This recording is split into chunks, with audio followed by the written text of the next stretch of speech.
fair share of criticism after quoting CNN news anchor Chris Cuomo, who said there is a strong argument to be made that standing in a storm is not the smart thing to do. We do it to chronicle the impact of the storm, inform evacuees and the rest of the country, satisfy curiosity. Twitter users replied to his post and pretty much disagreeing, stating that it was just stupid to send journalists out to high-risk areas, adding that it was all about improving ratings. What do you think, folks?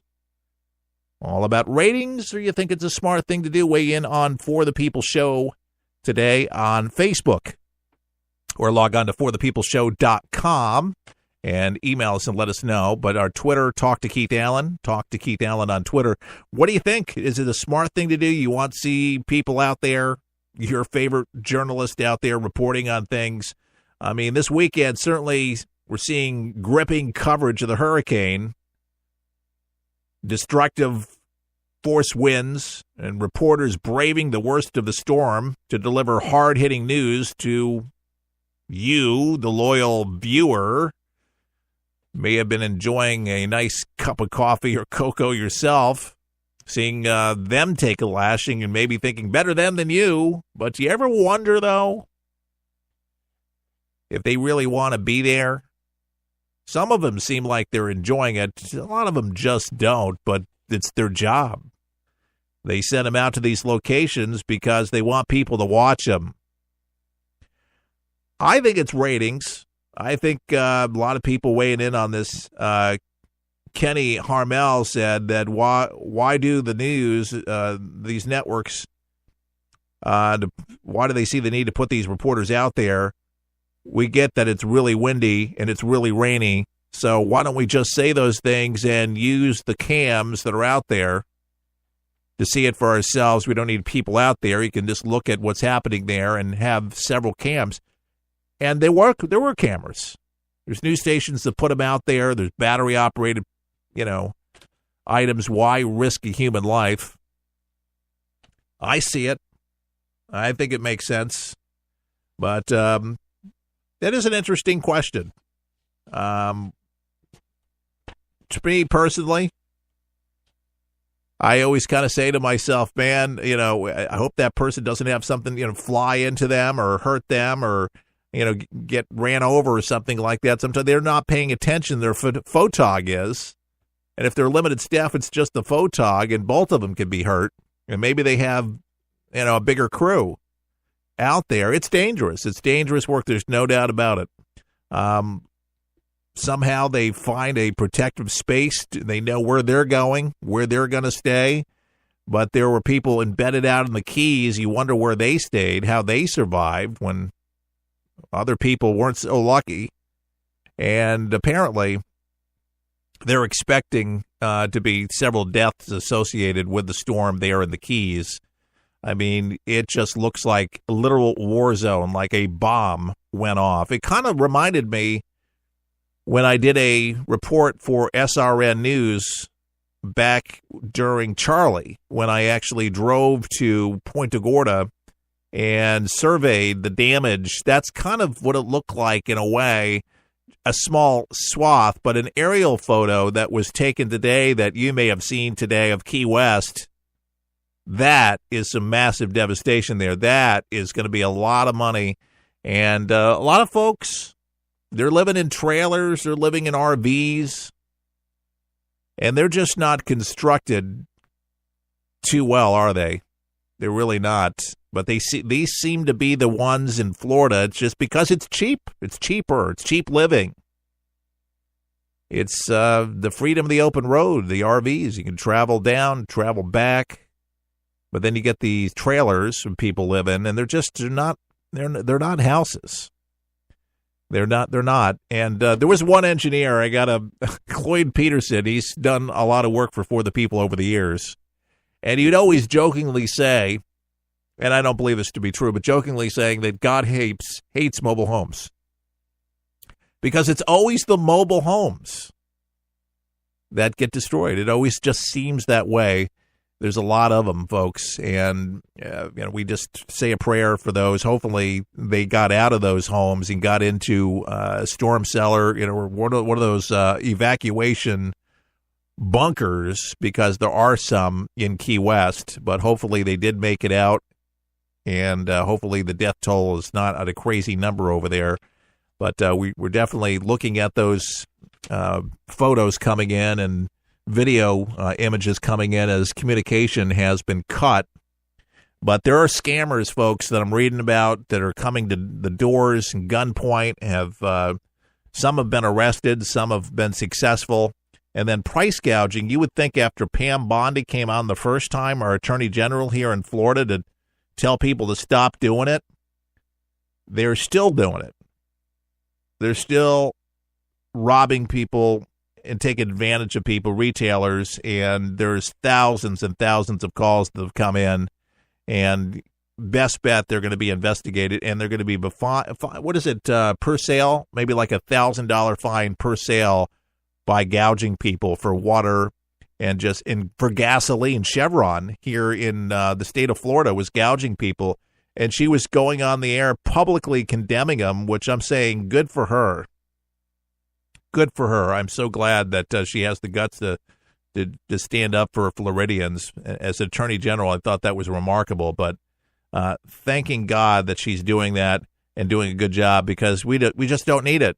And it's really the lowest denominator of pond scum, that's what I call them, that do this to people in their time of need. And they certainly don't need that as one more irritant. Here is Admiral Schultz. He's with the Coast Guard and what they're doing right now with the relief efforts. The United States Navy and National Guard, they have flown a tremendous amount of capability to the region. The Abraham Lincoln off the east coast of Florida here has tremendous support from logistics on the ground, from search and rescue. The Coast Guard has been lashed up with them here for days as terrific partners.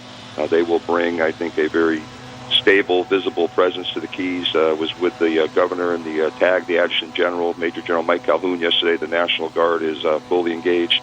We have reconstituted our Coast Guard forces. We are standing the watch in Florida, still responding to rescues, about 120 rescues, working alongside other first responders in Jacksonville with the flooding. And again, we've got our rotary wing, our helicopters, our planes back in Florida. And today we're keenly focused in on reopening Florida's seaports, Port Everglades, Tampa, our key petroleum fuel ports, and that'll be very important to the state. That's where our focus right now. Right. Yeah, a lot of the gas stations are just closed simply because they don't have gasoline, but to open up those ports, get things flowing again. There was good signs of life around the block where I live, coming off Dale Mabry and Euclid. McDonald's was open this morning for business, and man, the line was coming off the highway itself. You just couldn't get another customer in there for their burritos and sausage, egg, and cheese and big breakfasts, man. But people were really happy to see that coming in from probably areas that did not have electricity. But there's some apps that tell you what restaurants are open. But, you can tell that folks are just kind of relieved and breathing a sigh of relief here, at least here in the Bay Area. And Disney World, right up the road from us, about an hour, reopened today, along with Universal Orlando. All businesses except for some hotels remain closed, but that did not stop tourists. According to one local affiliate there in Orlando, who had been sheltered in their rooms since Hurricane Irma passed through to hit the streets once the sun came out, according to the Orlando Sentinel there. They had a 6 p.m. curfew Monday. Orange County Sheriff deputies drove up and down the main tourist areas from Orlando County Convention Center and Universal Boulevard to Blair. Go back to your hotels. Nothing is open. That changed today with the reopening of the parks. Magic Kingdom Park and Epcot Center both opened at 9 a.m. and all the attractions except for Blizzard Beach at Typhoon Lagoon opened Tuesday, according to Disney website, and all of Disney's resorts except for the Fort Wilderness Campground and Saratoga Springs Treehouse Villas reopened today as well. So there you go. Disney's going to make that money. They're not going to lose it out. That's the one bad thing. You think about a franchise of McDonald's. or Dunkin' Donuts or whatever, or Walgreens, how much money that they lose in one day. But there's the insurance, if you have it, which will actually compensate you a portion of what you lost out on. You may want to look into your insurance policy if you're a business, but there is compensation if you're down. It's not full compensation for the day's losses, but they'll give you a partial compensation for your sales. Of course, you have to kind of have a sales record to be able to verify that for insurance purposes. But if you did not have insurance, this is maybe something to think about having the insurance. And also for you that rent, you might want to look into renter's insurance. I heard of a lot of people that just didn't have it and were really worried because they weren't able to get stuff out because they were in evacuation zones. But even if you rent from somebody, or if you have a home or something you're renting, you can still have that rentals insurance and business insurance.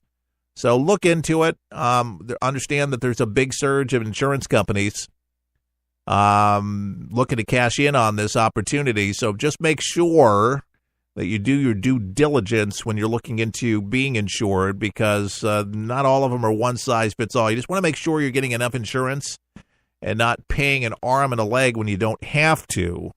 Make sure you get quoted 2, 3, 4 companies until you're satisfied. But definitely do your due diligence of this rather than just signing up, because a lot of people are going to be calling you and knocking on the door trying to sell you something. Hurricane Jose, another hurricane. We're looking out at the Atlantic. It's been doing this figure eight, but we're still not in the clear. According to meteorologists, this thing still could affect the United States. Hopefully not, but it still could be a force that we're going to have to reckon with. Where it ends up in the United States, nobody knows. The European model does put it in the West Coast, which would be terrible. But we're going to keep an eye on Hurricane Jose.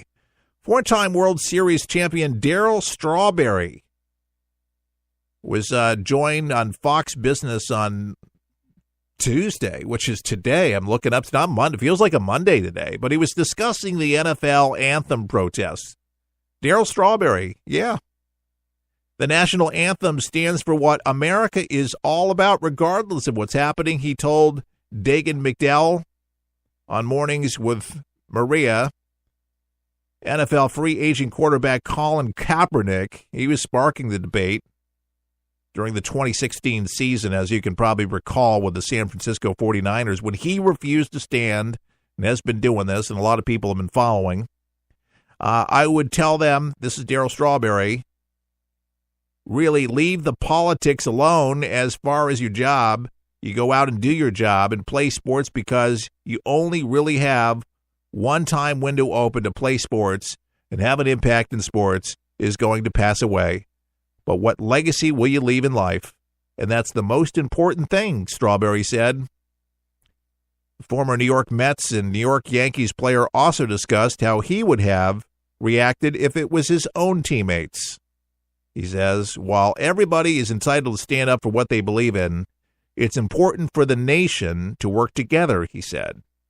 I wouldn't do it, and I'm not against guys that are doing it, but we have a problem in America, and we need to come together as people, not color, but as people. And we need to understand that God has a perfect plan for all of us to come together and love each other and really work together. And I think that we work together and if we work together, we're not going to be divided. Darryl Strawberry. Thanks, Darryl, for that uplifting message. And hopefully, if anybody respects Darryl Strawberry and what he has to say and his contributions to sports, which was unbelievable, unrefutable. I mean, Darryl Strawberry's awesome. Love to watch that guy play, man. He was amazing. But, yeah, leave the politics there. Enjoy the window, because it is, for athletes, a short window, and it just passes you by. Enjoy the game. Don't get wrapped up in politics. He went on, too, with the interview, saying that he stands to say the national anthem to respect those in uniform. And that's the way that I looked at it. And to love our country, just to say the pledge allegiance of America, to America and to the republic in which it stands, one nation under God, indivisible, liberty. I love it. It gives goosebumps when everybody's saying it, everybody's doing it in unison, and it's